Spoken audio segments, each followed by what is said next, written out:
আমিও কিন্তু আপনার সেটা আপনার ফেসবুকের মাধ্যমে অনলাইনে আমি শাকিব খানের যে ফারুক ভাইয়ের সম্বন্ধে আমাদের কিংবদন্তি অভিনেতা ফারুক সাহেবের সম্বন্ধে যে কথাগুলো বলেছেন আমি এটা তীব্র নিন্দা করছি, আমি প্রতিবাদ জানাচ্ছি যে ওনাদের মতো শিল্পী রাজ্জাক ভাই, আলমগীর সাহেব, আপনার পারভেজ সাহেব, ফারুক ভাই, এরা কিংবদন্তি শিল্পী।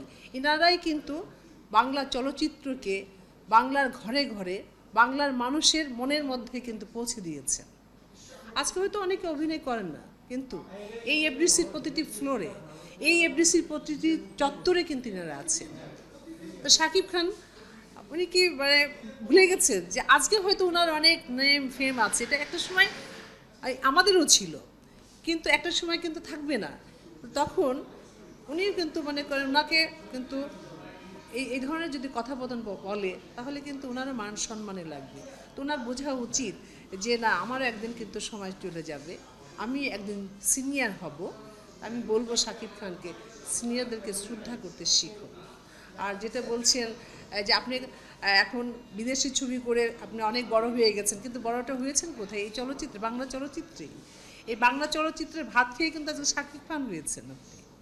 এই বাংলা চলচ্চিত্রের প্রডিউসার ডাইরেক্টরে কিন্তু আপনাকে শাকিব খান বানিয়েছে।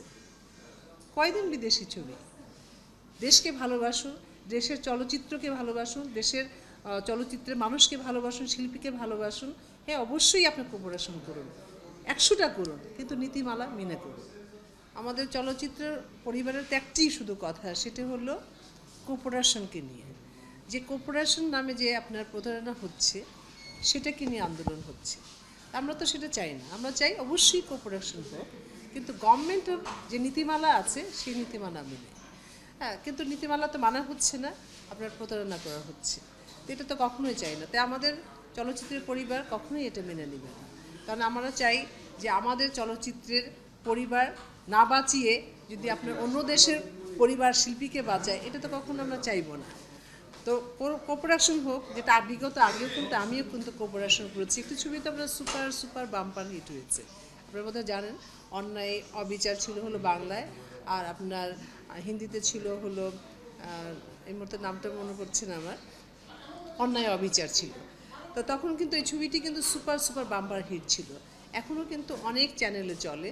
তারপরে দেখবেন সমান সমান কিন্তু প্রধান প্রধান আর্টিস্ট ছিল, সমান আপনার টেকনিশিয়ান ছিল, সিঙ্গার পর্যন্ত কিন্তু আপনার বোম্বেরও আপনার আপনার আশা ভোসলেও গিয়েছে, আপনার এখানে আমাদের সাবিনা ইয়াসমিন গান গিয়েছে, এখানে আপনার অ্যান্ড্রু কিশোর গিয়েছে, ওইখানে আপনার কিশোর কুমার গিয়েছে, সব কিছুই কিন্তু সমান তালে ছিল। এটাকে বলে কোঅপারেশন। তা আমরা চাই যে কোঅপারেশন হোক, এটাতে আমাদের কোনো বিরোধী নেই, যেন সমান সমান টেকনিশিয়ান আর্টিস্ট সব কিছুই থাকে। এটা যদি হয় তাহলে তো আমাদের কোনো আন্দোলন করার দরকার নেই। আমরা চাই না যে বিদেশি ছবি আমাদের বাংলাদেশে চলুক। হ্যাঁ, আপাতত হলো কি, আমি যেটা মনে করি যে একটা আন্দোলন চলছে, তো সবার, এটা কিন্তু আমাদের চলচ্চিত্র পরিবারকে নিয়ে, সে অপোজিট যারা বলছে এটাও কিন্তু আমাদের চলচ্চিত্রের পরিবার। আর আমরাও যেটা বলছি এটাও কিন্তু আমরা সমগ্র কিন্তু আমরা চলচ্চিত্রের পরিবার। তো সেইখানে হয়তো যে হলগুলোর মালিক ছবিগুলো চালাবেন, বিদেশি ছবি বলবো, এটা কোঅপারেশন বলবো না, তাদের স্বার্থে বলছে যে চালানোর জন্য, তারা বিজনেস করার জন্য, যে নিজেরা একাই লাভবান হবেন। আর যে আমাদের বাংলাদেশের চলচ্চিত্র এখন অবশ্যই মনে করেন যে বিদেশি ছবির সাথে অতটা হয়তো মানসম্পন্ন না, তারপরেও কিন্তু আমাদের বাংলা চলচ্চিত্র হলে গেলে হয়তো দেখা গেল দর্শক অতটা আসছে না, তো ওনাদের স্বার্থে কিন্তু ওনারা বলছেন। কিন্তু ওনারাও তো এই চলচ্চিত্রের, ওনারাও তো আপনার এই আমাদের পরিবারই, এটা হলো তার স্বার্থে কথা বলছি আর কি। আমি দর্শকদের উদ্দেশ্যে এটাই বলবো, দর্শক, আমরাও তো একটা সময় অনেক আপনাদের ভালো ভালো ছবি দিয়েছি, অনেক বিনোদন দিয়েছি, সেটা হলো অভিনয়ের মধ্য দিয়ে। আমি বলবো দর্শক, আপনারা বাংলাদেশের দর্শক, আপনারা বাংলাদেশের ছবি দেখুন, বিদেশি ছবি বর্জন করুন, তাহলে হবে কি জানেন, যে আমরাও কিন্তু আরও ভালো ভালো ছবি আপনাদেরকে দেবার মানে উৎসাহিত হব। আর যদি আপনারা বিদেশি ছবির দিকে পড়ে থাকেন তাহলে কিন্তু আমরা ভালো ছবি বানাতে পারবো না। আমাদের ফিল্ম ইন্ডাস্ট্রি কিন্তু একদমই রসাতলে যাবে, আমাদের শিল্পীরা, আমাদের টেকনিশিয়ানরা কিন্তু আর না খেয়ে মরবে। প্লিজ আপনাদের এটা আমাদের ইন্ডাস্ট্রি শুধু না, আপনাদের ইন্ডাস্ট্রি বাংলাদেশ, মানে আমাদের 18 কোটি মানুষ আপনারা।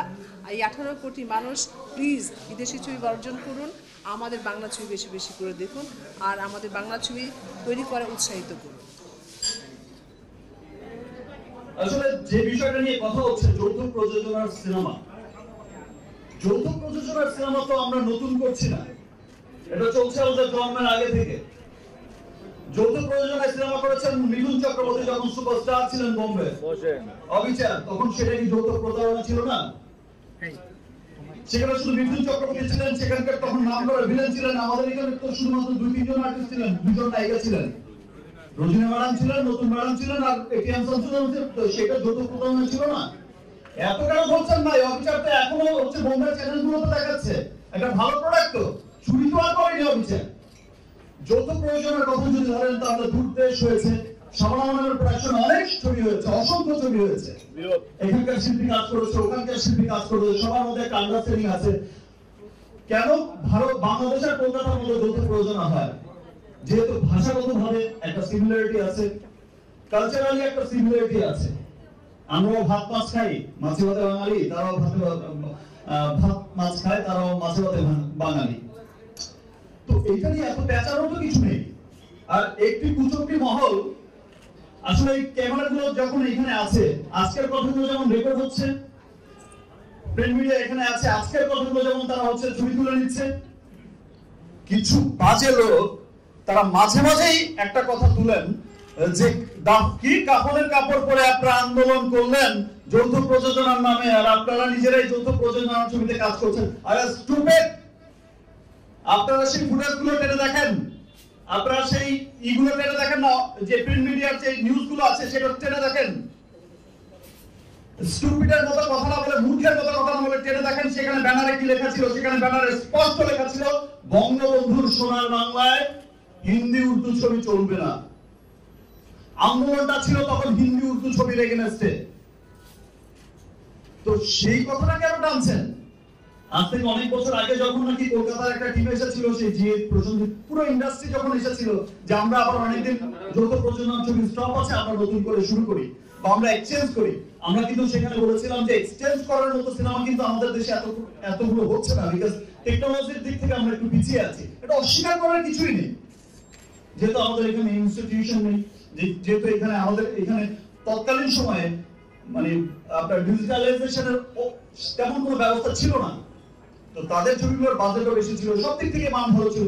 আমরা কিন্তু তখন আমি প্রেসিডেন্ট ছিলাম, মিশা সহদেব ছিলেন আমার জেনারেল সেক্রেটারি, এবং অন্যান্য সংগঠন কিন্তু মিলে আমরা কিন্তু প্রপোজ করলাম যে না, আমরা এক্সচেঞ্জের মধ্যে এখন যাবো না, আমরা যৌথ প্রযোজনার মধ্যে আসবো। যৌথ প্রযোজনা একটা সিস্টেম অ্যাটলিস্ট ভালো আছে, এখানকার শিল্পী ওখানকার শিল্পী, এখানকার কলাকুশলী ওখানকার কলাকুশলী, সবাই মিলেমিশে কিন্তু একটা সুন্দর বন্ডিং তৈরি হয়, ছবির বাজেটটা কিন্তু দ্বিগুণ হয়।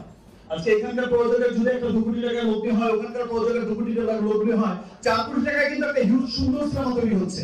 আর 4 কোটি টাকা যদি এখানকার সিনেমার প্রযোজকের ব্যয় করেন, তার কিন্তু হাঁটু কাঁপা শুরু হয়ে যায়, বিকজ 4 কোটি টাকা লগ্নি এই বাজার থেকে উঠবে কিনা।